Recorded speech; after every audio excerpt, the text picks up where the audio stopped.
are back again with another great week of baseball hobby talk, and we're talking about the actual sport of baseball. I'm here with Mike from Ripping for Rookies. How we Mike, how's doing, your everyone? Monday so far? So far, well, it was better than your Monday, that's for sure. This is true. So here's a little transparency for everybody that's in the chat. I did go and have I joined the old man's club today. I ended up getting my first colonoscopy, and I was not ready for it. Congratulations. All One right, of and I us. know there's many more to come. So it is what it is. But Yeah. let's do a quick roll call, see who's up in the chat. We got Maddie, we got Tom, we got Jeff, got Jason from Canadian Car Breakers. We have Larkin, my brother's in here. Alan, how you doing? BC Sports Cards. How we doing, everyone? We got Titus coming all the way from Japan, land of Hey, the Titus. rising sun. How's everybody doing tonight? Hope everybody has an awesome weekend and even better start to the week. So, first things first, we're going to talk about what's being released. Let's go. The first thing that Let's came see up, how much they're going to gouge us on this stuff. yeah. First Only thing if that you're came up, purchasing it. Topps Tier 1 Baseball, the pre-order, which actually released today. You're looking at 4 packs a box with 1 card per pack for a grand total of $300.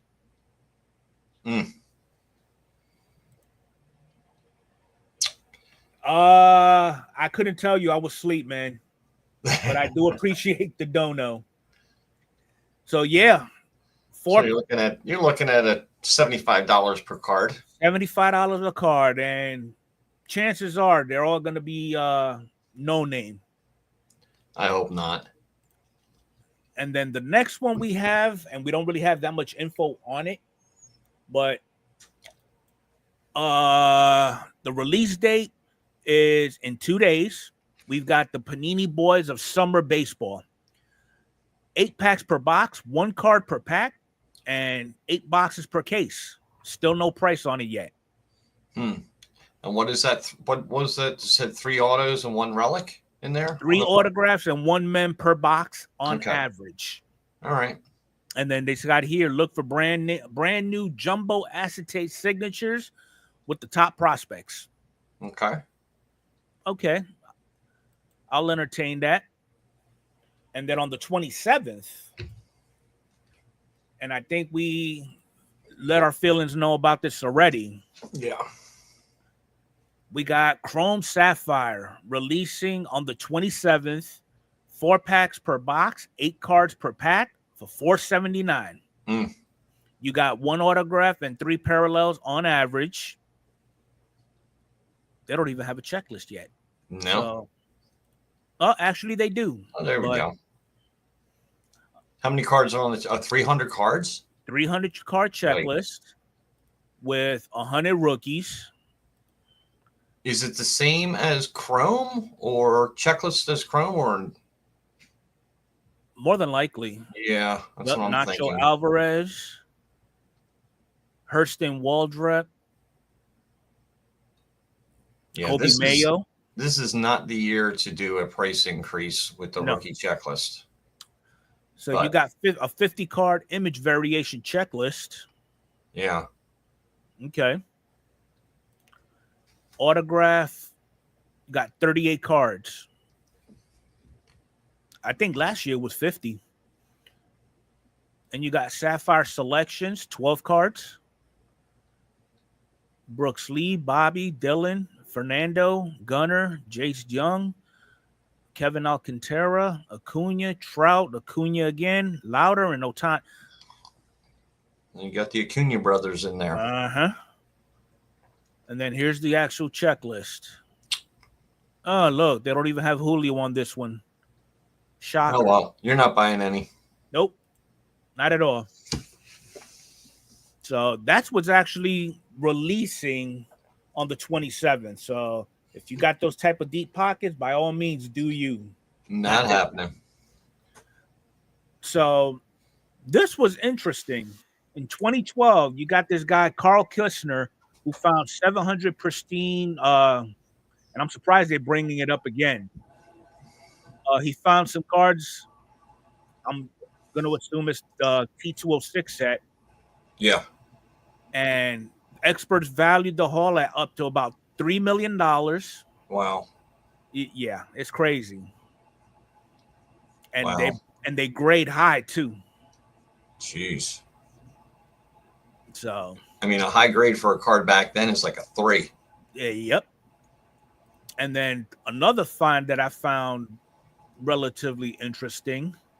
Let me go to my little bookmarks. So this person ended up, he lost a $130,000 Babe Ruth rookie card inside a $25 piano back in 92. Wow. And the piano belonged to her aunt. Huh. So basically, it had a sticky pedal. So her being the niece that she is, she decided to have a friend go fix it. He was looking at it and found this masterpiece right here. Unbelievable. And he actually sold it for $130,000. Best $25 I ever spent. Damn. Why can't this happen to everyday collectors? Start looking for pianos that are over 100 years old. You'll never know what you're going to find in there. This is true. Yeah. All right. So eBay, for those of you who have a side hustle on eBay, you know, y'all like to sell stuff and things like that, this will apply to you. So basically, beginning in September, when a seller in the US uses a tracked service, delivers on time, and no issues are reported, eBay will automatically leave positive feedback for you if the buyer hasn't done so already. Nice. So hopefully they extend this out to you guys out in Canada too. So that's pretty awesome. Now we're gonna end the hobby news with a little training, if you will. So how many times have, and this is for everybody, how many of you have gone out to a show or to the National or just any random person? They have a card that is catching your eye, and you know, you automatically start doing the whole negotiating thing, and it doesn't turn out your way. You know, because to me, it's like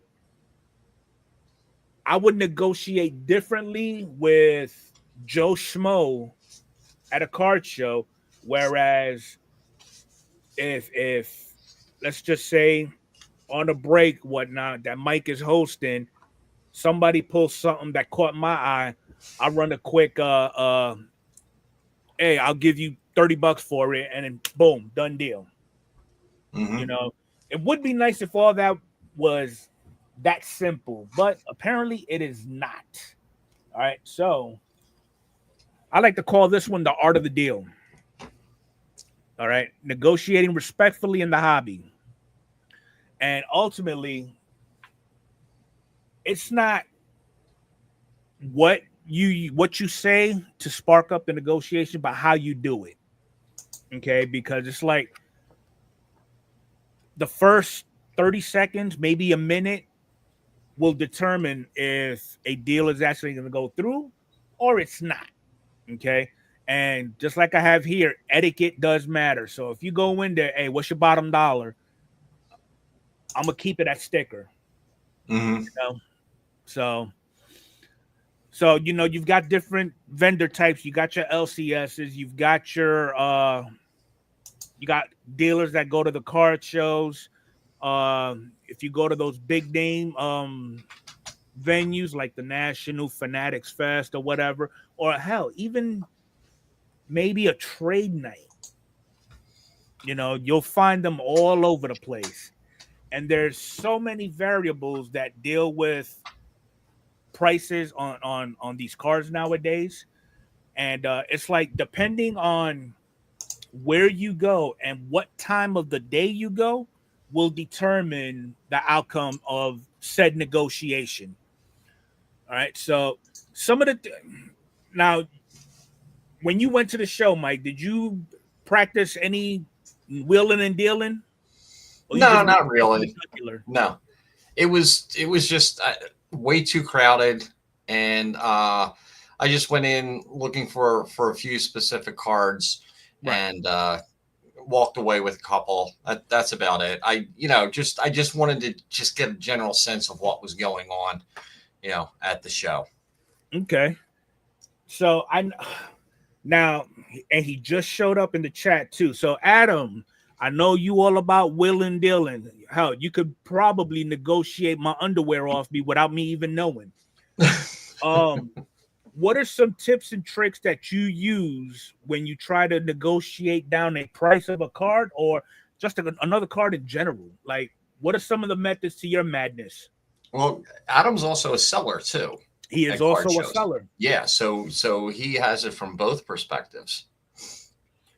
Because I mean, all the tools are out there. You've got eBay, which I'm going to say it's about 90% reliable, because many times when you go to the completed sales, it gets saturated with best offered sold, and we don't know what that number is unless you go to another site, which at this point is what, 130 point. Yeah. So I mean, are you for those of you who basically go to these shows and just shoot from the hip, it would be a wise idea to, and I mean, this is what works for me. I usually have eBay. I do have 130 point up. Believe it or not, I do have Card Ladder, and I use market movers, and I try to look for consistency. Granted, all four there's usually a difference of about maybe $5 to $7 either way. But if you're in the same ballpark, then the card was fairly priced at market or asking price. Another thing, cash is king. We all know this. Okay. And if you happen to be that person like Adam, I do know he likes to have a little target list of what he's going to be looking for before he gets out there. So if you have that target list of whatever cards you're actually trying to look for, you can go ahead and comp out those cards that you're looking for, what they last sold for, what you're willing to spend on it, and come up with a game plan as far as you're negotiating. So Adam's biggest trick is always try and, one, be polite. Two, I'm big on bundling. Bundling is huge. Yeah. And three, cash for sure. Yes, definitely. If you're trying to negotiate on just one card, it's harder to do it on just one card. Whereas if I'm trying to get this Dynasty Julio, but yet he's asking for, let's just say, $300, I'm offering 275, and he's firm at 300. I'll try to pick out some other things that he has on his display case that will kind of fit in my collection, and I'll throw in a random price like, okay, if I get this J Rod out of Dynasty and these two low end Julios, could you meet me at 340? Things of that nature, they actually do work out. All right, but kind of like what Adam said, you want to approach these vendors with a friendly demeanor, because at the end of the day, cards come and go, but building rapport with who you deal with, they last a hell of a lot longer. Yeah. Some other things that I practice, like Adam said, build that rapport, show an appreciation for the card that you're interested in. Don't go in there saying, "Ooh, it's a pretty card. It's got 4 colors on the patch. I like the auto." Okay. Show that vendor, why you're interested in it. Is he your favorite player? What is so significant about this card? Is it the last one you need to complete a set? Is it something that plays a big factor in your rainbow? I mean, things of that nature. ask what is your best price. Okay, don't go in there and start saying, okay, can you do 50% of comms, whereas he's looking at 80. You got to come up between 10 to 20%, especially for those hot items. Back to what Adam said, you want to try to bundle multiple cards to get that better deal. And you can tell where the negotiation is going to go based off body language. Many times, if a vendor tends to take a step back, it's not looking good for the home team. But if they pull out their phone, they start looking into it, your chances have improved. I mean, has anybody else had any type of experiences with negotiating?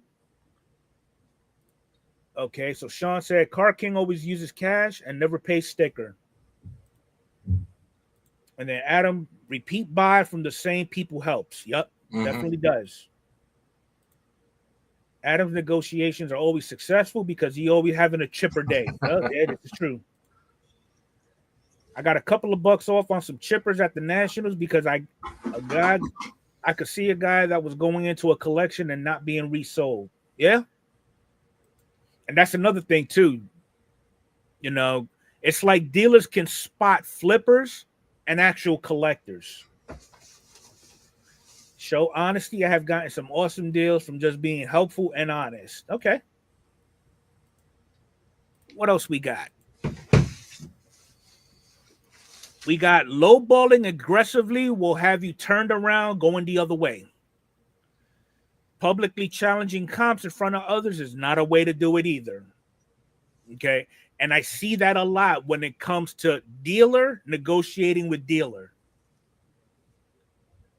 I don't know what it is, but to me, it's kind of like a dick measuring contest on which dealer knows more. And you, as the buyer, not the dealer, are going to end up having the short end of the stick. Then you're gonna hovering too long and blocking customers. That's another one. Don't take up space if you're not gonna make a move on buying something. Insulting the card or vendor's pricing. That is a big no-no. No. Over negotiating on low value items. Don't try to squeeze every drop that you possibly can. What would you consider a low value? What's the price point and under on a low value item? Let's just say you go to the dollar bin. Okay, 10 cards. He'll run you about $7. You try to get it for $5. Yeah. Okay. There's people out there that do that. I'm sure there are. Yep. And I think Adam snuck into my room the other day and peeped my slides because he's repeating everything I got here. Become a repeat buyer to earn better deals. Share the positive experiences online, especially if you're buying online, preferably eBay. I don't really see too many people making purchases on ComC because of the high fees associated with it. Explore trade opportunities and networking. So those are some things that I think would actually help you. But the biggest one is go in there with a positive mindset, be friendly, and hopefully everything works out your way. Yeah. Hobby Hunter's the dollar king of dollar boxes at the National. I don't doubt it. What's that show that's coming up? That Sidebar. So, any other thoughts about negotiating, Mike? Because I know you've had to have one negotiating experience in your life. Yeah, I had one, and it was this one vendor. He had a lot of 1960s, 1970s Phillies cards, and he was the only one that I purchased from. And I kind of had a list of what I wanted on my phone. The cards that I was looking for. And he probably had about 6 of the, like 15 cards that I had. And he was selling them anywhere from, they were mostly commons, anywhere from, $2 to $4. So if I was, just say average of $3 a card, $24, he gave them to me for 15. He saw that I was a Phillies collector. I told him all about, the YouTube channel and, when I got back into it in 2020 and how I was buying everything, and now I'm buying nothing. Now I'm just focusing on my team sets and building that. So we had a nice conversation. We broke the conversation off every now and then because, other people were asking him questions about cards and stuff like that. But I just kind of stayed there and, had my eye on those cards. And, when I got a chance, when there was nobody at the table, I said, okay, well, these are the 6 that I'm looking at. What can you do for me? So he said, like, $15. I'm like, okay, cool. Yeah. It was fine. If I see him again, I'll go back to his table. And I said, do you have more Phillies cards? And he goes, yeah, I didn't bring everything with me. I can only bring so much. I said, yeah, I understand. But, I'm just looking to complete. It's tougher to find the 60s and 50s cards. The 70s I'm doing okay with, but right when you're really digging down into the earlier years of the cards, that's where it can get very costly. Was that just and Turner just said, sorry, Enfuego, Phillies are up 5-0. I don't care. Okay. So I've also learned that not all negotiations happen overnight too, especially at a card show. Mm-hmm. So a prime example that I experienced, and it happened January of last year. Do you remember Two Bro Collectibles? Wait a minute. It was were they the ones that put out the repack boxes? No, there was the one that was actually trying to get into breaking, and it didn't turn out too well. It's not. And okay. I really don't want to harp on it too much, but one of the brothers actually passed away. Oh, okay. I remember I did a deal with one of them, and that deal probably lasted about 2 months. Mm-hmm. It was what I was looking for. He had the PSA Gem Mint 10 Julio logo fractor, and I had to give up like 6-7 mid to high range cards for it. Was that the one you shot the video for? Yes. Okay. All right. Now I remember. Yes. Yes. So with that one, we was actually behind the scenes, and what was it? I think Adrian did a PSA reveal for me, showed some of them. Oh, that was the one that I did the triple auto of Jeter, Mariano, and Pettit. Yeah. She did a PSA reveal on it. He commented, I would like to get that card. She explained how to reach out to me. We started wheeling and dealing.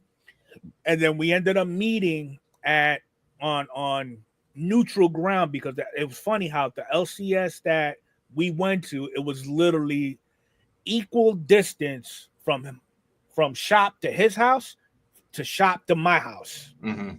So we met there, did the deal. I think I gave up a Trout rookie, I gave up a Julio auto, and some other stuff, and I ended up getting the logo fractor. So there may be some times where your deal will be a little bit lengthy. Just got to be patient. Yeah. I mean, but all in all, it was a good experience. I did have some crappy experiences, because you will run into dealers that they will have signs posted up on their tables. Prices are firm.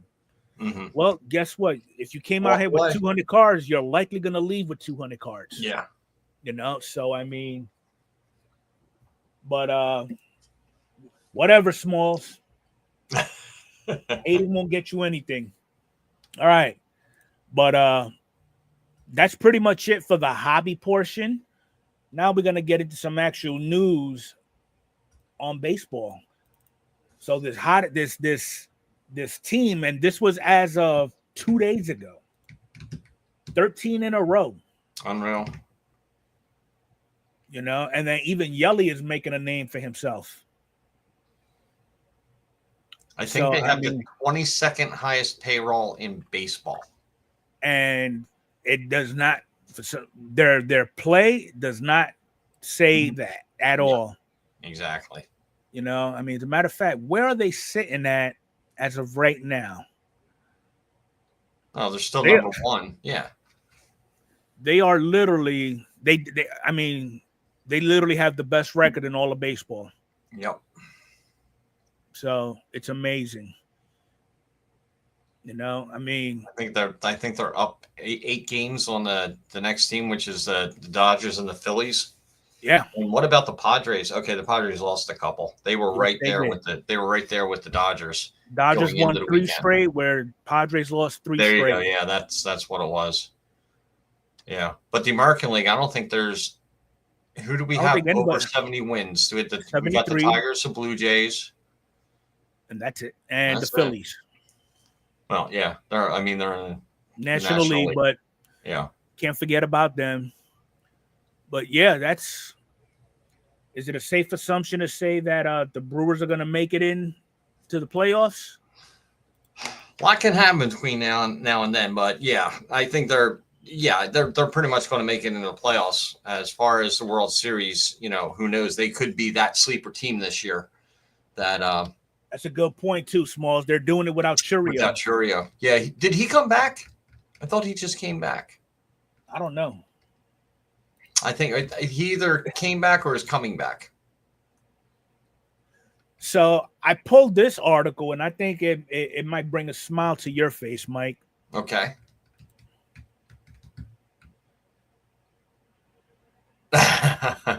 Harper is now There a you go. collector.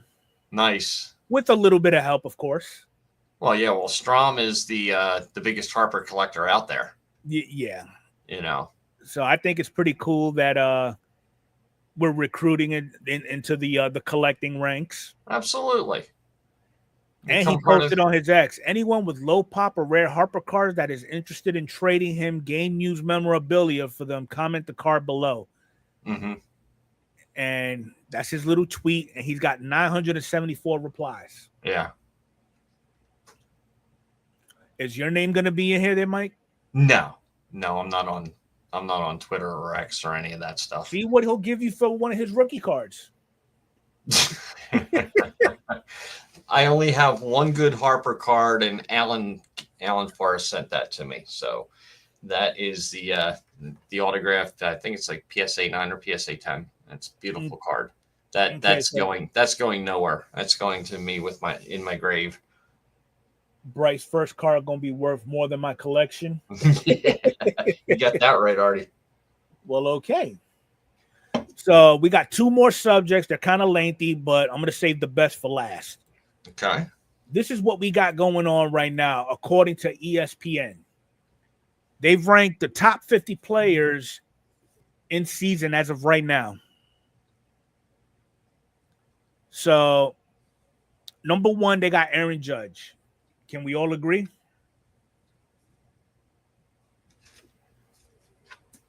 No comment? Okay. Nope. How about number 2? Number 2 should be number 1, but really? Yeah. I think so.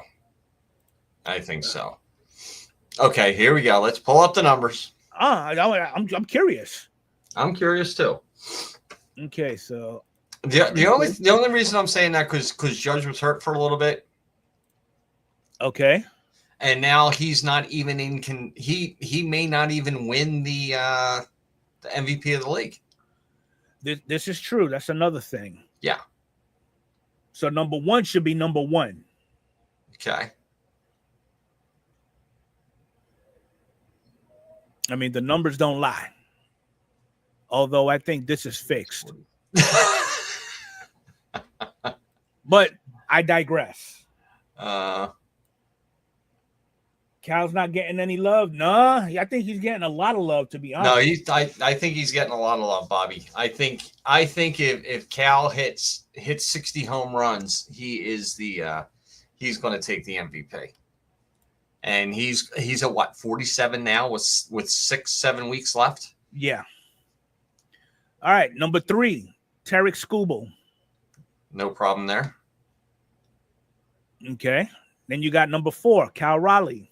Mm-hmm. At least he made top 5. Right after him, I don't know. He's not having a Bobby year. He hasn't. Unless it's very quiet. What's his stats look like this year? I'm over there getting ready to type his name in the damn. I mean, last year his numbers were phenomenal. All right, so this is what he's done thus far: 17 home runs with 290 batting average, 5-1 WAR, 32 stolen bases. Okay, well, I mean, he's having a Bobby season. He's not having a. Well, how many years has he been in the league? 4 years? Yeah. 3 years? 4 years? Okay, and he's got a 19.8 WAR already in just 4 years. So he's consistent. He's putting up like a 5 WAR every year. What are his doubles and triples this year? Because he's not your power home run hitter. What's he got for doubles and triples? Leading the league in doubles. Triples are down a little bit. Yeah. But yeah, I mean, I'm just saying last year was amazing. Last year was his MVP year. It really was. Yeah. And I was kind of hoping he was going to win it. But hey, I would take those numbers from any player on the Phillies right now. Any player. Okay. So right after him, you got Paul Skeens. And I think we kind of touched up on his numbers a little while ago. Well, we did. I said, why don't you compare Paul Skeens this year to Christopher Sanchez, which nobody's talking about. Right. And the numbers are remarkably almost the same. Yeah. It's shocking how close they are. I mean, Sanchez has more wins. But the numbers, if you go up and down, I mean, if you just want to pull that up in Fuego and see he's all got the hype, more decisions too. Yeah, it wasn't. I think it was only one more decision he had. Remember the weird spelling of Christopher? Yeah. There you go.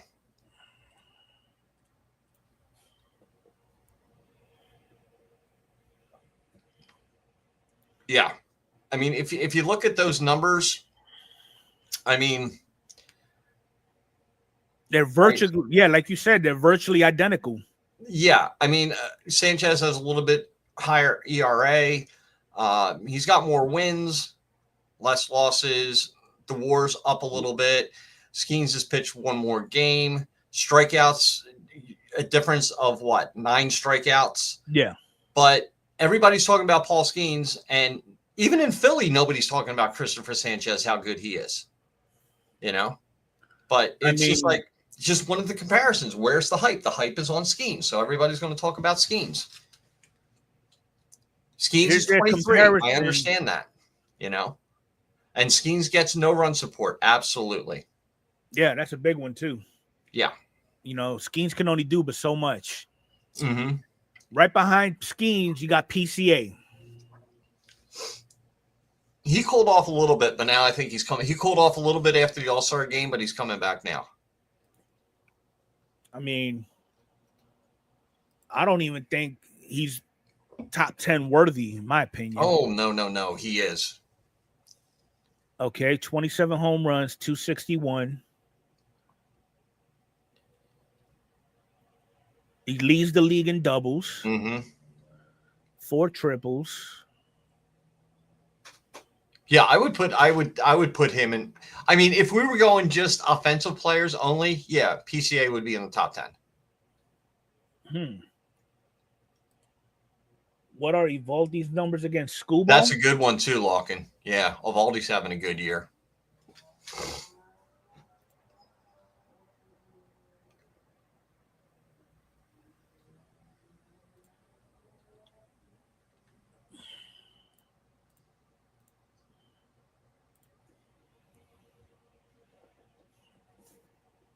But there's no comparison. Yes, there is. See comparison. They're both 11-3. Yeah. Look at Evaldi's ERA. Yeah, it's under 2. Scooble's a strikeout pitcher. Evaldi's not. I think Evaldi's more of a power pitcher. I wouldn't even.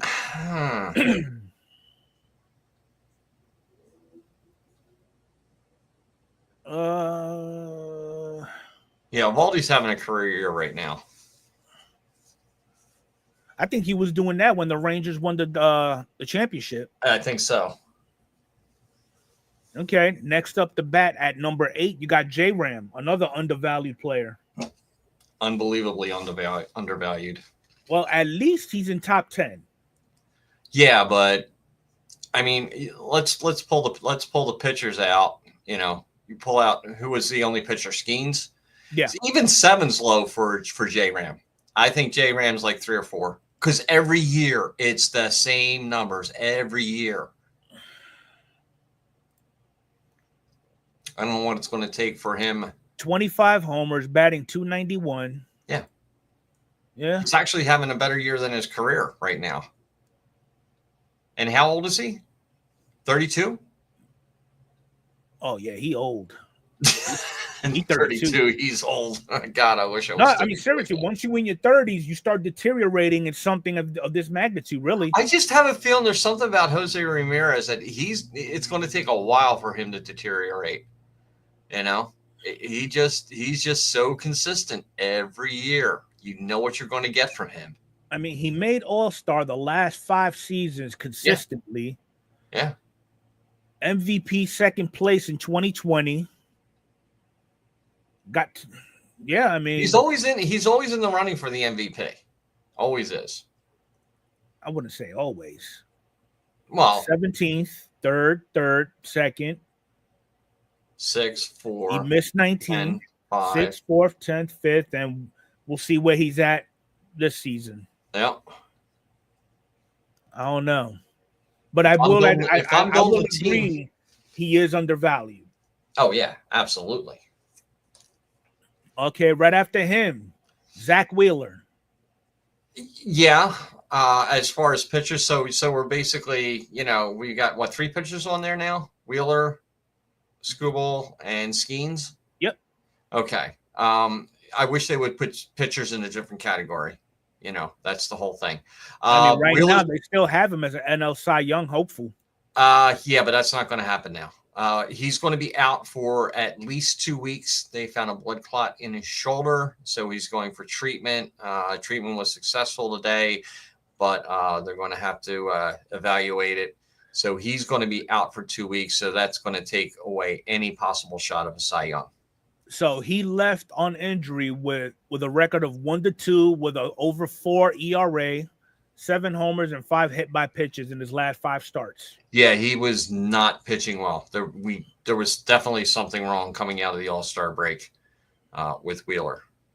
And thank God they found out what it was. Oh, Wheeler's out for the season now. Now they're saying out for the season? I just saw they put him on the 15-day. Maybe they updated it. Well, all right. Speaking of pitchers, how about Garrett Crochet at number 10? Don't know too much about what Crochet has been doing in Boston. I'm going to pull up the numbers.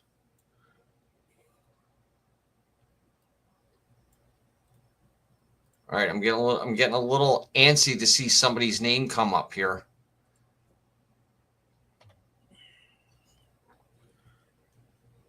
He's 13-5. Okay. 2.43 ERA. Okay. Pretty solid. That's really good. Can you compare him to Skubal this year? I know I'm asking you to do a lot of work, but that's what you do. Yeah. You have the command. Yeah. You're going to have to go back and hit 2020. Damn it, Bobby.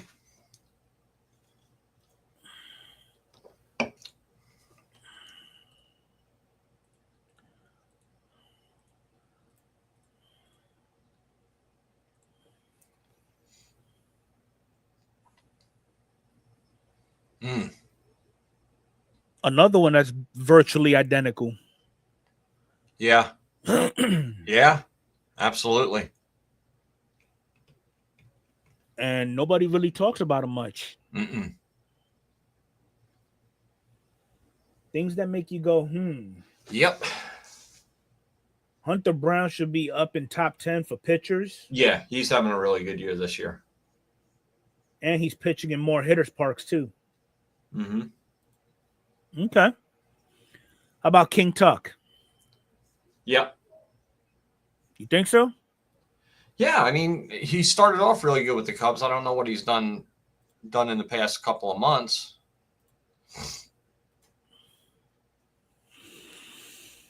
18 homers, 263 batting average with 25 stolen bases. Batting average is down. I think he did most. He had most of his power like in the first few months. I mean, his last 5 games. Kaka. Yep. 2 hits, 2 runs, 1 strikeout, 1 stolen base. And he grounded into a double play. Not looking good.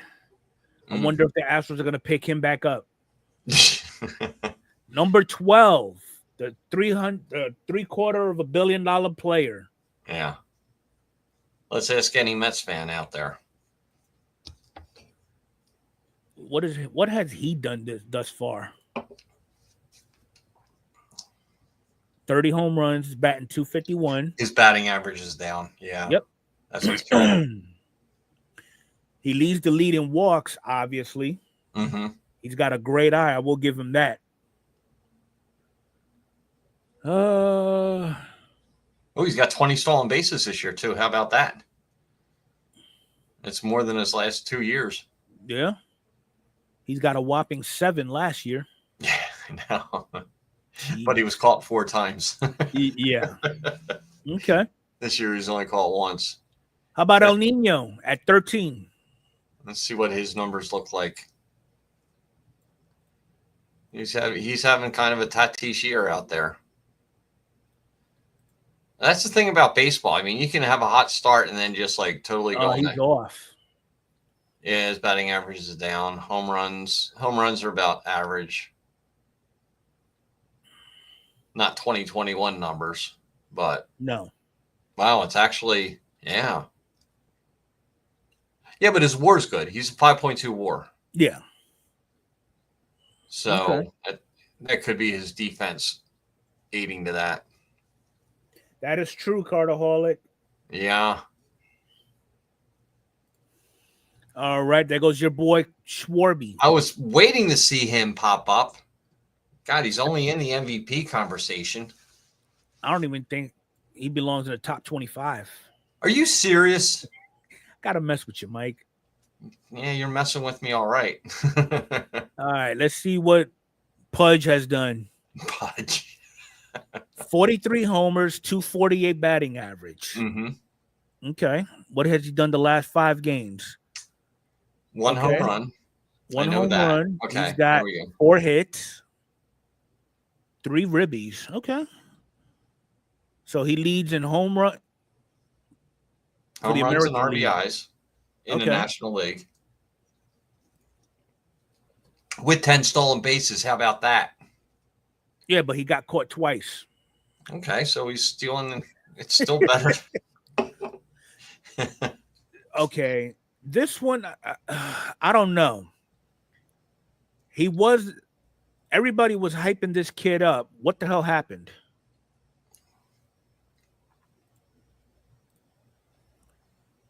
That's what happened. He lost the power. He lost the spark in his bat. Well, let's see what have home runs. Now he's on pace for last year's home runs.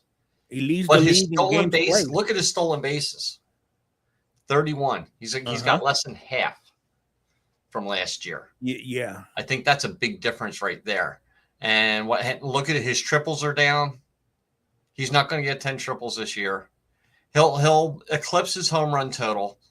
He'll be close to his doubles total from last year.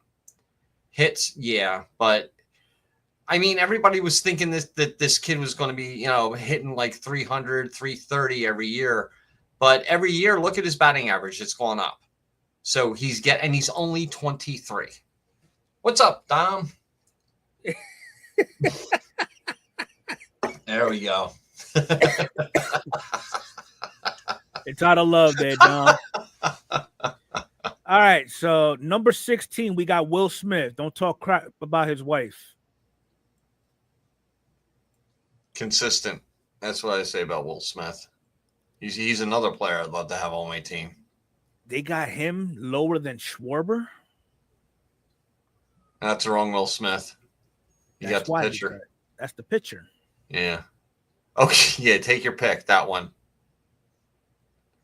15 homers, batting over 300. Yeah. But remember, he's on the Dodgers with an amazing lineup. There's protection in front. There's protection behind. There's And they still anybody's going to flourish out there with that lineup. Yeah. Manny Machado at 17. Another one that's really not getting the recognition.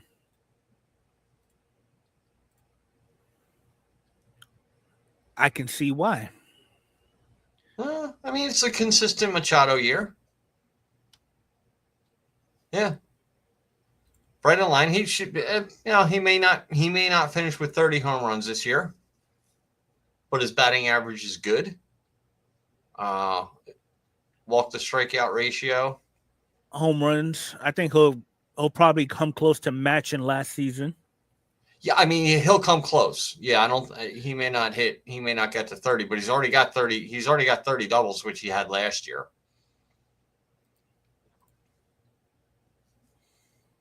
I don't think Chris Taylor flourished with it. Yeah, well, Chris Taylor's not exactly Will Smith either. And at 18, we got Corbin Carroll, another one that fell off everybody. To me, Corbin Carroll had that Kyle Lewis syndrome. Yeah, but Kyle Lewis is out of the league, and Corbin Carroll's still playing. Okay. 3 shy from 30, batting 251. Hasn't really done much. His batting average isn't great, but look at his triples. League in triples. You got 14, same as he had last year. You got triples. Where's he at with stolen bases? 16. That's stolen bases have come down this year from like every player. They're not. I don't know what it is. It's like I don't know. You win the Rookie of the Year and you just fall off. I had a real good Rookie of the Year. Ugh. Christopher Sanchez. Yep. We already pulled up his numbers. What was that? We already pulled up his numbers. Yeah, we did. Ketel Marte, so far, his team is turning their back on him. Oh, yeah, that's what I heard. They're not liking him too much anymore.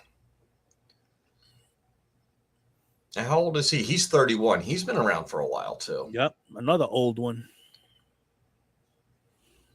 I mean, yeah, he's really not. I mean, not bad. Yeah, nothing stellar, but. Yeah, but not bad. You know, he doesn't get triples, but he gets home runs and doubles. He's got a 297 batting average. Mm-hmm. Pena he just came back, too. He was out for a while. Yeah. I think he had athlete's foot or some shit. 13 homers, batting over 300. Yeah. All right, since he's been back. 2 triples, okay. 17 stolen bases, caught twice. Yeah, but look at his batting average this year, 313. That's considering he's basically a 260 hitter for his career. Mm-hmm. That is unbecoming of a World Series MVP. Yeah, there we go. But it was a World Series. It's 7 games, you know. Anybody can win an MVP in 7 games. Now we're going where it matters. Oh, yeah, here we go.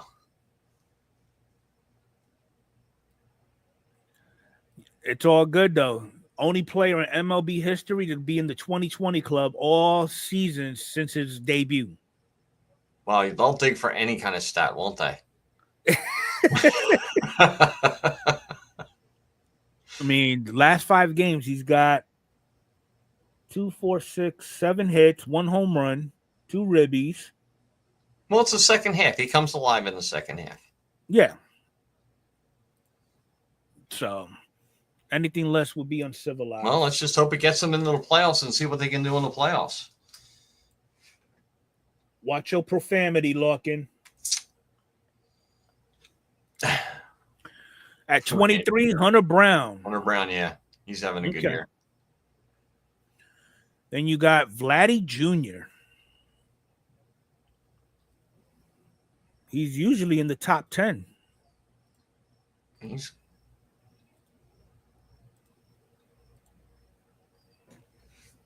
21 home runs only? He's batting 300, which he always does. 85 runs, 30 doubles, no triples kind of expected. Oh, man, 21. They robbed him for MVP. Oh, yeah. Oh, he was definitely robbed. Oh, man. Who won that year? Judge, probably, or Ohtani. Ohtani was in the American League, yeah, so he was going up against Ohtani and Judge. Yeah, that's not even fair. That's not even fair. After 2023, everybody thought, oh, that's it. He's done. Mm-hmm. You know. All right, at 25, Frankie Lindor. Another bum. He right up there with Soto. He's old too, right? 31. He's old. Yeah, he old. 24 home runs, 259 average, 20 stolen bases. That is very un-Frankie-ish of him. Well, I mean, if you look at his batting average, you know, he's hit 300 his first 2 years. But then after that, it's like between 270 and 250. His lowest was in 21 when he did 230. Yeah. That was the first year on the Mets. That was they were not liking him too much up there. Nope. And that was self-inflicted. Yeah.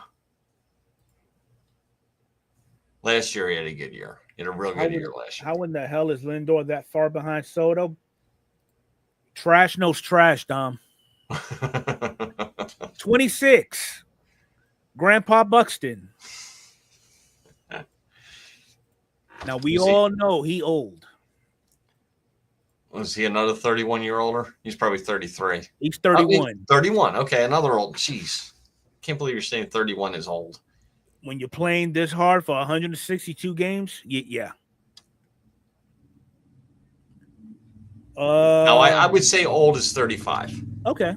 That's old. That's realistically, I could see that. Yeah. 31. I mean, if they're saying that your prime is, you know, when you hit your prime, it's like 27, 28, 29. Okay, so they might be on their downward, downward slide, but they're not old. They're still in their prime.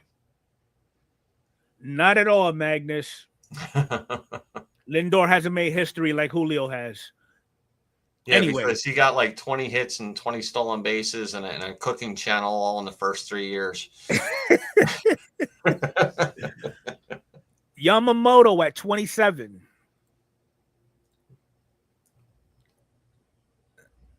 Sounds about right. He's 10-8, 2.84 ERA. It's a good strikeout to inning pitch. Yeah. Whip's not bad. 10-8. You think on the Dodgers he would have a little bit of a higher win-loss. Uh-huh. But he's given up 11 home runs this season. In how many innings? That's not too bad. I mean, not bad. I mean, he's got 145 strikeouts. That's pretty damn good compared to last season. 105 and 90, 120, 126 innings, 145. It's about the same. It's about the same average. I mean, he only pitched 90 innings last year, 126 this year. Okay. Framber Valdez. He's at number 28. Well, don't the Astros have any regular players on? Oh, wait, they had Pena. That's right. Where's Altuve? He came up short. Yeah. Yeah, where's Peralta? That's a good one. Who? Freddie Peralta. But and was Evaldi even on this list? Nope. Not yet. Oh, can you believe that? So who's doing the research here? That's why I like. That's why I like our crew. They pull out these players that like nobody's talking about. Kyle Stowers at 29. Not even going to pull up his numbers because he's from Miami. He's having a good year. Max Fried at 30. Wow.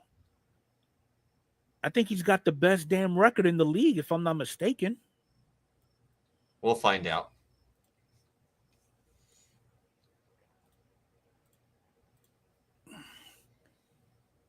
Another old one. He's 13-5. 150 innings pitched, 141 strikeouts. Yeah, see, he's not your strikeout kind of pitcher. His strikeouts are less than the innings pitched. Yeah. So he's not averaging a strikeout. He's 31. But for a pitcher, that's his prime right there. He's in his prime. I mean, because you still got dinosaurs like Kershaw, Verlander. Mm-hmm. Scherzer. Gunnar at 31. He established himself as one of the best infielders in the game. Okay. I can see that. Trey Turner. Yeah, he's only leading the National League in hits, but he's number 32. But his power's down this year. I mean, he doesn't have a home run at Citizens Bank Park yet. Can you believe that? All his home runs are on the road. 12 home runs, batting .290, 28 stolen bases. 147 hits, leading the league. Yep. Yeah, his home runs are down. I cannot believe he obviously leads in hits because he leads the league in at bats. Yeah, that's because he doesn't walk too much.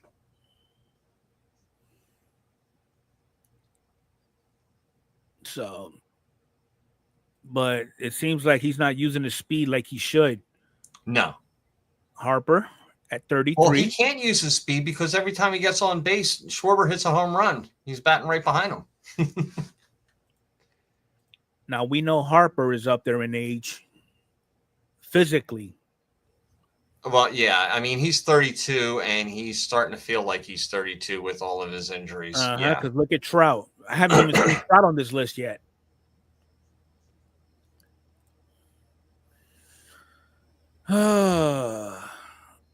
Okay, 94 hits, 28 doubles. Yeah, he's not having a Harper-like season, but no. But he was out with the elbow, so. But Bo's probably number 51. Yeah, where is Bo on the list? Bo's having a great year. I don't know who makes up these lists. That's for damn sure. Yeah, I'm curious to know that too. Nick Kurtz. Because actually, I wouldn't even put Harper that high. Really? No. He would have been down in the 40s. He's not having a great year. Not right now. 25 homers, batting over 3.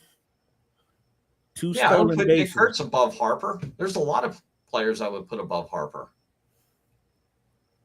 Okay. I mean, we're talking this year. So all the other stuff from previous years should be like wiped away. So based off these numbers, do you think he makes a good argument for Rookie of the Year? Absolutely. Okay. Absolutely. Yeah. I'd give it to him right now. How about Joe Ryan? Don't know what Joe's doing. Joe Ryan's one of those up and down, a good year, bad year, good year, bad year kind of guy. I can't believe he's like the only him and Buxton are like the only 2 players left on the Twins. Joe's not even 30 yet. And he's 12-5 with a 2.7 ERA. 139 innings. This is his good year. So don't draft him next year because he's going to have a crap year. Okay, he passed innings pitched from last season. He passed strikeouts. He's hit more players. Okay. Wow, 11 hit by pitches. Wow. But that's not leading the league. At 36, Corey Seager. That's about right. The Sigs. Yep. Eugenio Suarez. Okay. He's going to be that player that's going to be the piece that every team is going to get them into the playoffs. That's who he's going to be for the rest of his career. So you think the Mariners are going to try to lock him up over in the offseason? He was already on the Mariners, wasn't he? No, we just picked him. They just picked him up. Didn't he previously play on the Mariners? I think he did. I think he went from the Reds to the Mariners, and then the Mariners to the Diamondbacks. I believe you're right. Yeah, so I think he's going to be that kind of a player who's going to be the hired hand. No, he started out with Detroit. Okay, started out with Detroit, but was with Cincinnati, went to 22 Seattle, and 23. He was in Arizona. Seattle. Now he's back with Seattle. He's 33. No, they're not going to lock him up. He's going to be that one player that he's just going to go to every team to help him with a playoff push.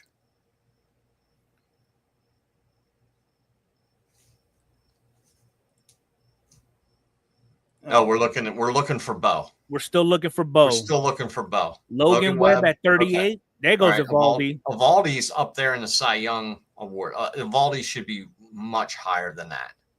And yes, he is old. He's 35. Yeah. Freddie Freeman at 40.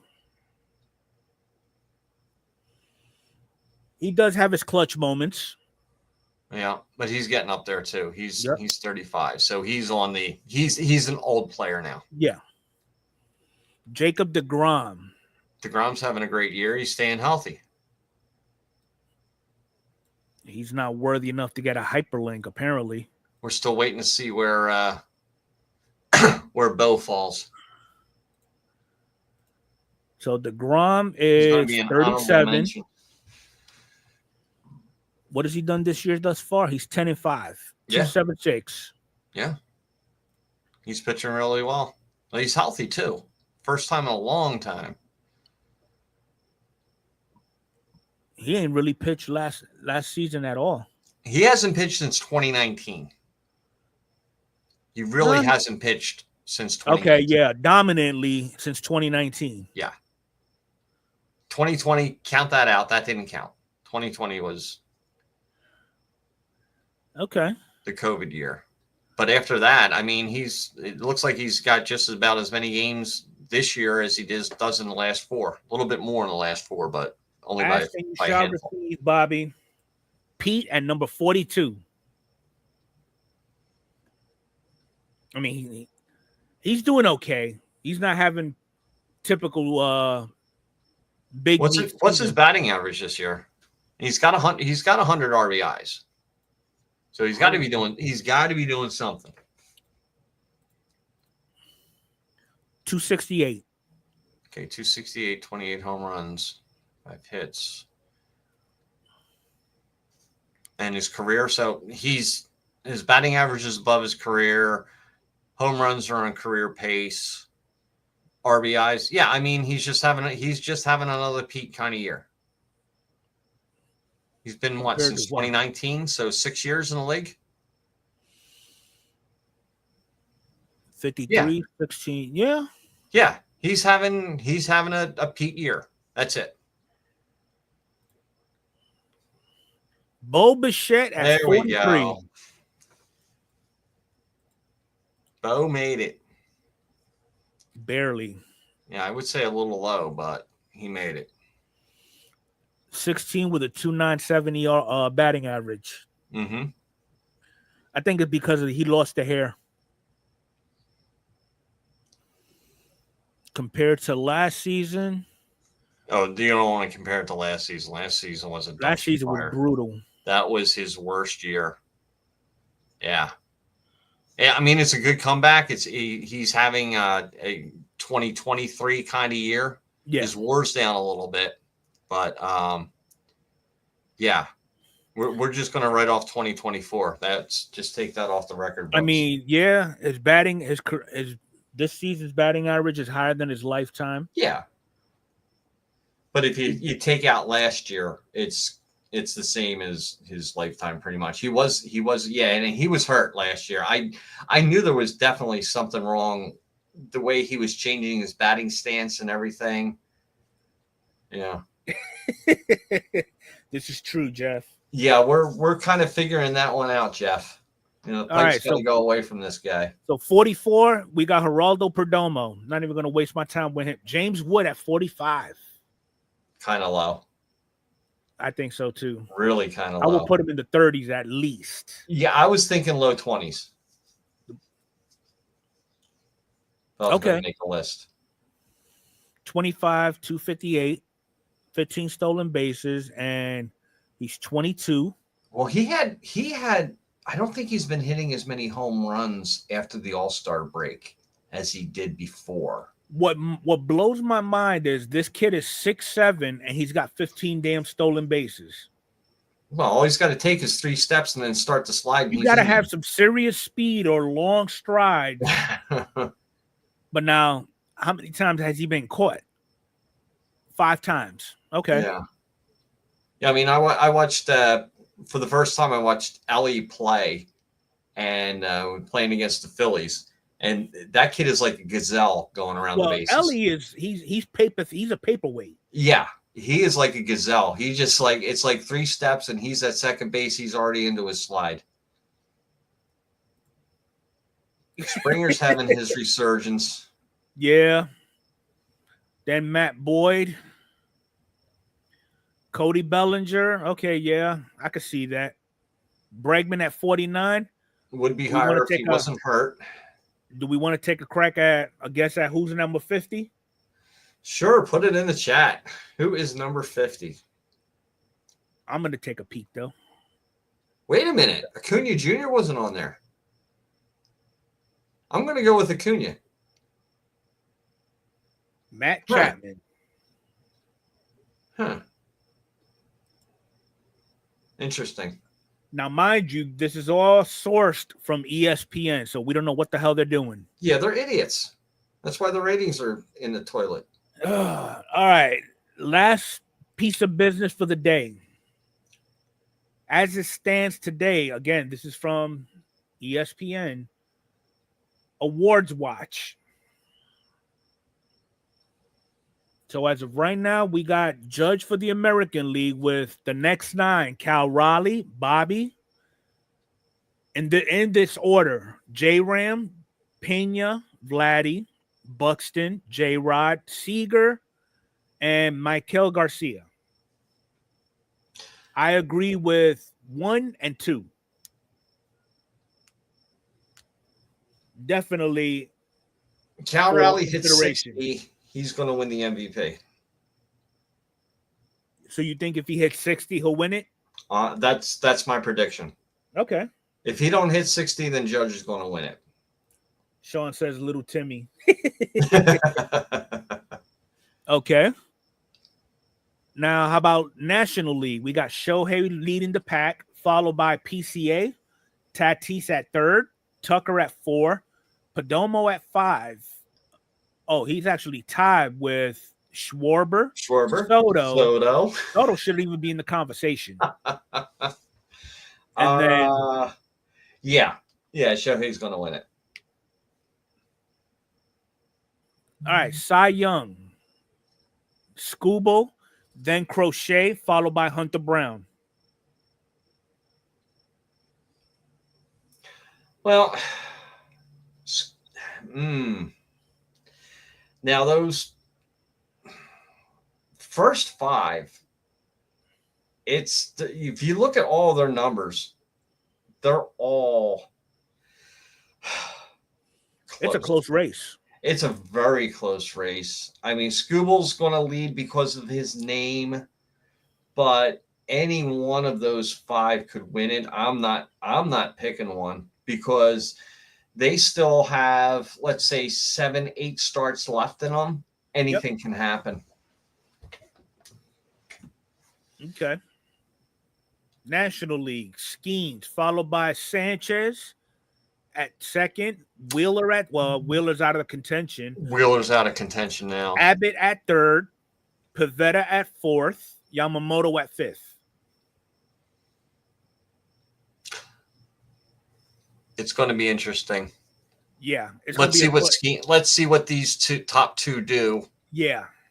And throw Abbott in there also. They're separated by 0.2 It is so close. It is so close. They are, yeah.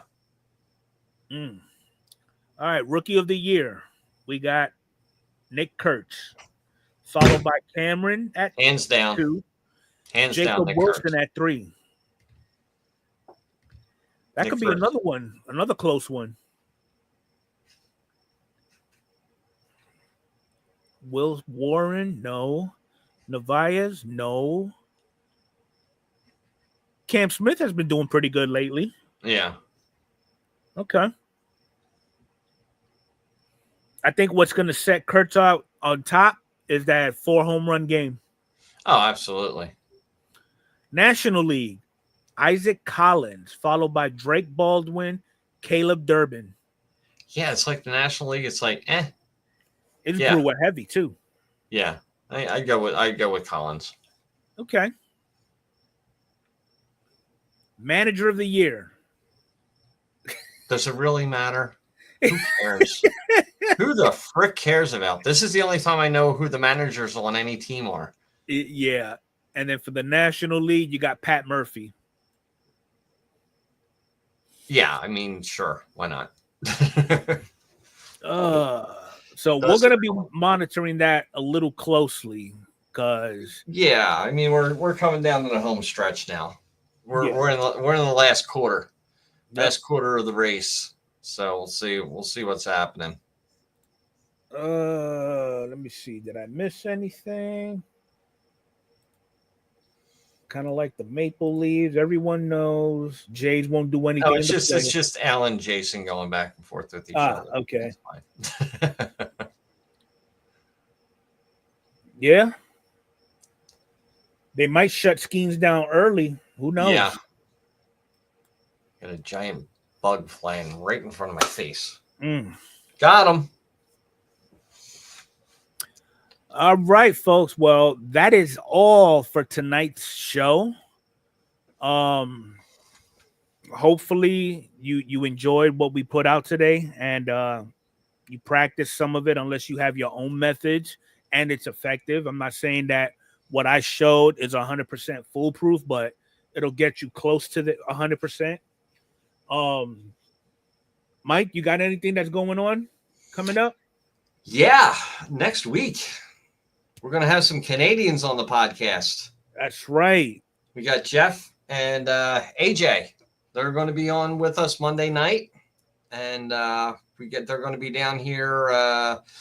They're actually coming down on Sunday. Okay. And I'm going to see them on. I might see them Sunday night. Who knows? Monday, Tuesday, Wednesday, and they're heading back on Thursday. And I got a whole bunch of festivities planned for them throughout the course of the 3 or 4 days that they're here. Yeah, we're getting invaded. Yeah, that's for sure. And yeah, I've got a bunch of stuff from Goodwill, but I really don't. I just got the room decluttered, and I don't want to start working on another project because it was like it was kind of stressing me out trying to get everything ready and cleaned up and all that stuff. So it's where it is. I was thinking about doing a live after Jeff leaves, maybe a Friday night or Saturday. I got a box of cards that's sitting back there, and it's got a lot of 2009 Goodwin champions in there. It's got a lot of cards from from like 2005 through 2010 in there. I was thinking about doing like just a card sale, 10 cents a card. You know, put the name in the chat of the card that you want, and then we'll figure out shipping after that, depending on the weight. Yeah. You know, just to try to move some of this stuff. Okay. But other than that, that's about all I got. What do you got on your channel? Well, I just got word from my LCS that my 40 card order just hit the system, so now the clock begins. Okay. And I'm thinking of doing a pre-PSA video of what I'm going to be sending out next, about 38 cards. And I might be going to a card show this Saturday, so I might do a quick live if I do go. Mm-hmm. So, and cool. Then get ready for Monday all over again. Monday all over again. There you go. and a Monday where I won't have to go to work on a Tuesday. That'll And be I'm nice. gonna have to see if I could get the French subtitles for the Canadians that's coming down. No, we don't use subtitles. They're fine. They're fine. We'll be all right. I'm actually going to have it. I'm actually going to have it streaming on the TV too, so everybody can see what's going on instead of just the computer. And I'll get the room set up. Okay. So, yeah. Well, I appreciate everybody coming in. Yep. Make sure y'all hit that like button for me. If you're new, go check out Mike's channel too while you at it. And we will catch you again next week. Have a good night, everybody. Sounds good. Have a great night. Thanks for hanging out.